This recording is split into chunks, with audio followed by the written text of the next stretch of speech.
And he goes, he comes back, I got bad news for you, Sam. He's going, you're going to have to take a cut and pay. So the previous year, I'd made $3 or $4 million as a solo artist, and joining the band, we only made a couple $1 million a piece the first year. But the next year, he went to Warner Brothers and put a gun to their head and said, hey, you're going to lose this band. We got a record deal coming up. When we resign, we will go with Columbia. We will leave this company unless you take care of these guys. You've been fucking them all this time. And they gave us $10 million worth of sorry money.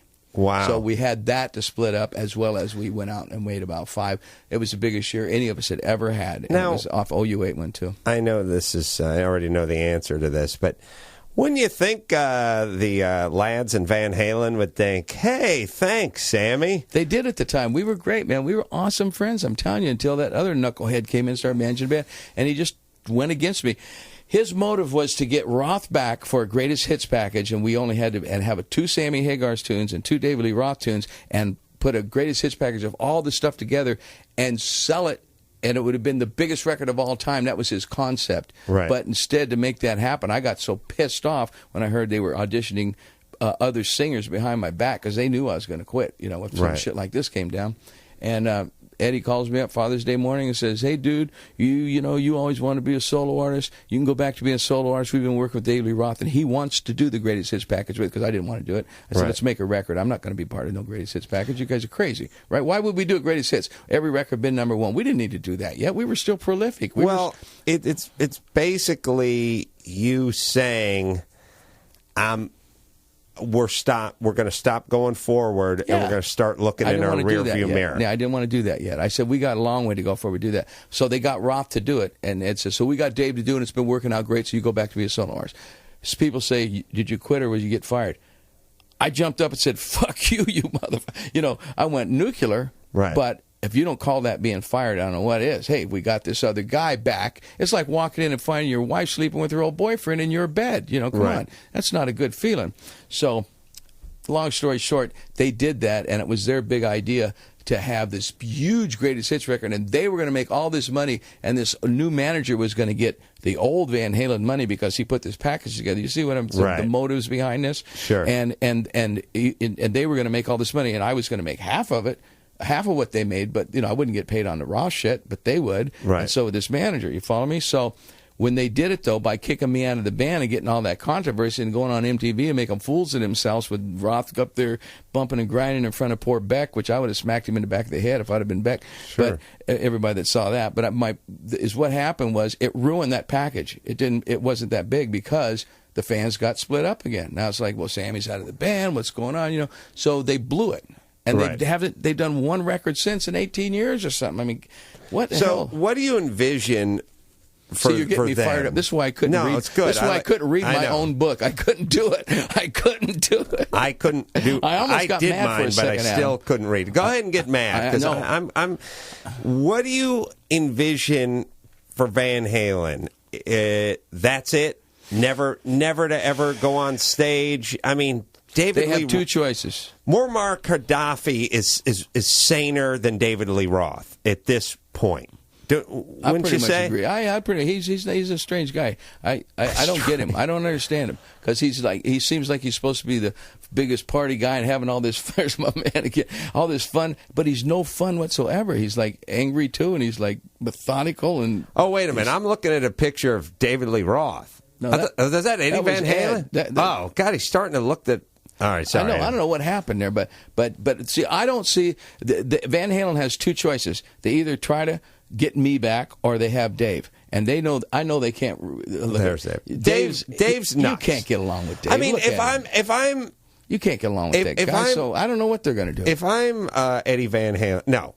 If I'm Alex Van Halen, I say, Eddie, we need to talk. Yeah, I'm sure they have. Now, we need to get Michael Anthony, and we need Sammy Hagar.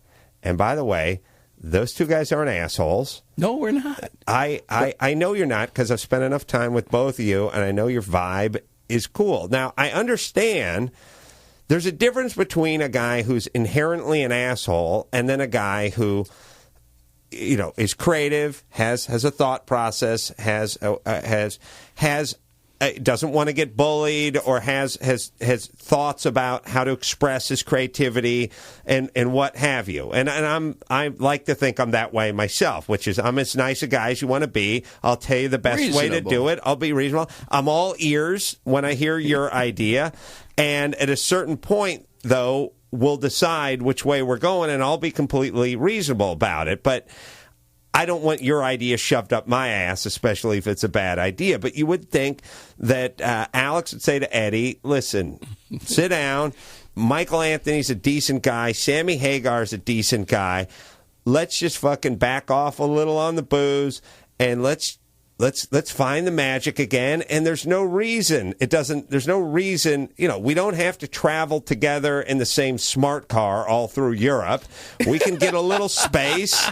We can have a little space. We make enough money now. We can both have suites in different hotels. I think Al's done that and tried to do that. I think Ed's having his time at it right now. Eddie's been running the band since I was thrown out in '95. Eddie's been running that band, and I don't think he's doing a very good job. But Alex was. Alex and I kind of were partners running the band. Al did a lot of the album work, creativity, and come up with a lot of quirky ideas of marketing things we'd do. But Ed, I think Ed's been in charge ever since then. But the thing is, like I said, they got two choices: Dave or me.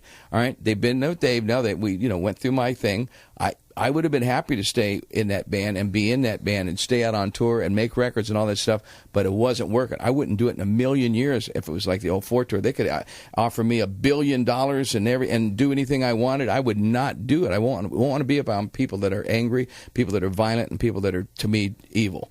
Dark, Yeah, it's bad vibes. Bad vibes. So I wouldn't do that. But if everything was cleaned up, I keep telling everyone, would you ever be? Of course I would be in Van Halen again. I love it. Chickenfoot to me is my substitute of Van Halen, and I love Chickenfoot. I would rather be in Chickenfoot right now than Van Halen any day because you got just as good of players, if not better, right? And we get along. Right. But if I had an opportunity to be in Van Halen again, I would do it if it was great under the right circumstances. If it wasn't, they'll never see me again. They're stuck with Dave. So they have to be with Dave because they need to do something because they're creative people. Alex and Ed, they can't not play for this long. I don't see how they've done it. How in the world can they just justify sitting around not playing when you got your own studio? Right. I mean, I couldn't do it. I have to play. I have to sing. I have to rock. I mean, geez, Well, you are the Red Rocker. How are they doing that, though? Well, I think for some people, it's about how comfortable they are monetarily. So if they're set for life, money-wise, then I'm sure they're okay. Then there's no motivation to walk back out on stage. It ain't about money. Well, not for you. Well, but it shouldn't be for them either. They're musicians. I don't believe it is. I think they're scared to death to put out a new record. That's what I think. I think it's been so long that they don't want that pressure. And our man Diamond, I don't think he's going to be writing some lyrics that are too relative to the rest of the world today. I can't imagine what he would write about. But I hope they do.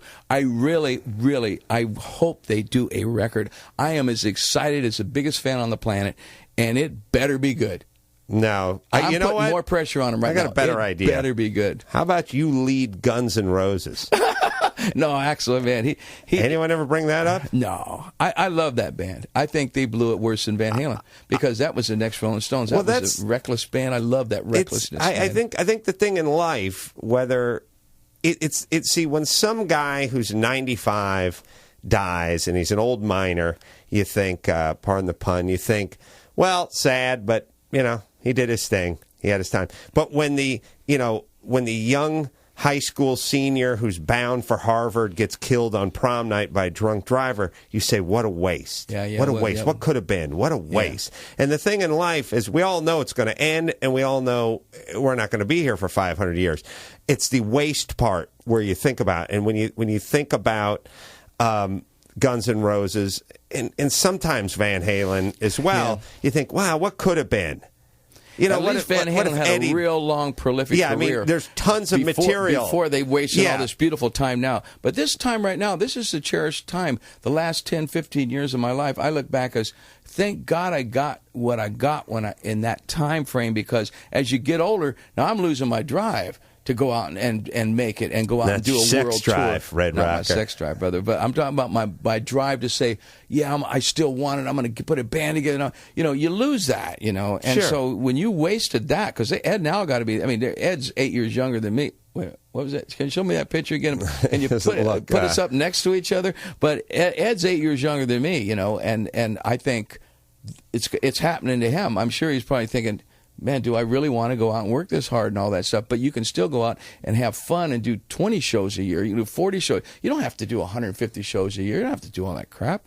But get it done, man, because you're blowing it right now. I mean, when you hit 60, baby, it changes in your mind. You have different meanings for things. You need to help kids, and you need to start having grandkids, and you need to start making sure your kids are, you really have to start becoming an elder at some point, and right. It's a beautiful thing. If you don't, you'll be tortured. Right. Well, tell your hair that, by the way, because your hair does not look like an elder. Man, you got thicker. You couldn't get a comb through that stuff, Adam. You got a little brother in your hair up there. I do. A little nappy. I do got some brother in my hair, and I cannot.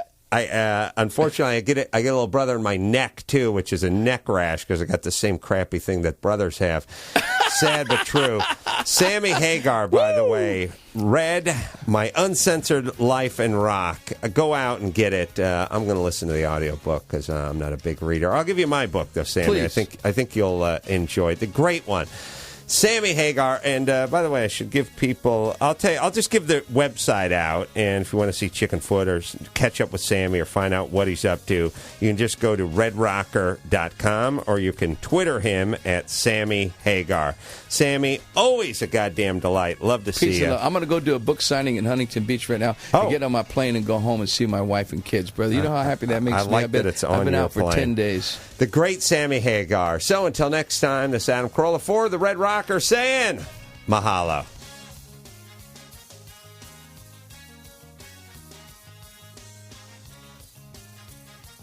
Watch the show live 8 p.m. Pacific on ustream.tv/Ace Broadcasting. And check out Pearls and Nuggets, the best video clips of the week at AOL.com/late night. Follow Adam on Twitter at Adam Carolla. And buy his book, In 50 Years We'll All Be Chicks, in bookstores now, or download the audiobook on iTunes. And see him live tonight at the Egyptian Room at the Old National Center in Indianapolis. Tomorrow at the Pageant Theater in St. Louis. Then the Orpheum in Phoenix on the 22nd. The Pantages in Minneapolis the 28th. The Pabst in Milwaukee the 29th.